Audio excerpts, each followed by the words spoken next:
आणि दिलगिरी व्यक्त केल्यानंतर आता विरोधी पक्षनेते अंबादास दानवे यांचा निलंबनाचा कालावधी आता कमी करण्यात आला। अंबादास दानवे आता उद्यापासून कामकाजामध्ये सहभागी होणार आहे।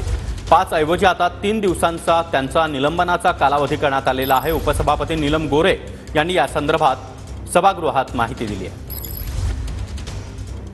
आपण बातचीत करणार आहोत। 5 दिवसांचं निलंबन होतं, 3 दिवसाचा निलंबनाचा कालावधी जो आहे तो 3 दिवसावर करण्यात आलेला आहे। काय आपली पहिली प्रतिक्रिया?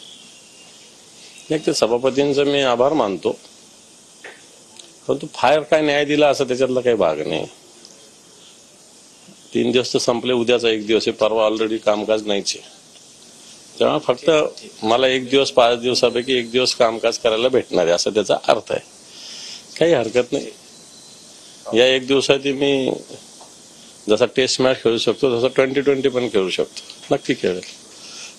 कुठेतरी जे सुरुवातीला तुम्ही म्हणताय की 5 दिवसांमध्ये 1 दिवसाचं कामकाज 1 दिवस होणार आहे, त्यामध्ये मी चांगल्या पद्धतीने काम करू शकतो, परंतु विरोधी पक्ष नेता असणं आणि अशा प्रकारे निलंबन करणं याचा कुठेतरी फटका बसलाय असं तुम्हाला वाटतंय? ते सभागृहात जाणवत असेल ना।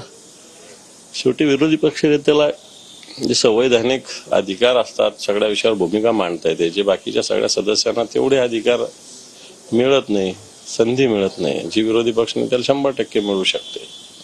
तेव्हा निश्चित या सगळ्या विषयात सभागृहात याची कमतरता जाणवत असते।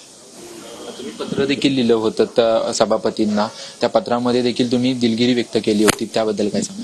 मी दिलगिरी व्यक्त केलेली नाही, पुन्हा एकदा सांगतो, मी दिलगिरी व्यक्त करण्यासाठी कोणतंही किंतु परंतु माझ्या मनात नाही असं मी म्हटलेलो आहे। कॅमेरामॅन चरणसह निवृत्ती बाबर, TV9 मराठी, मुंबई।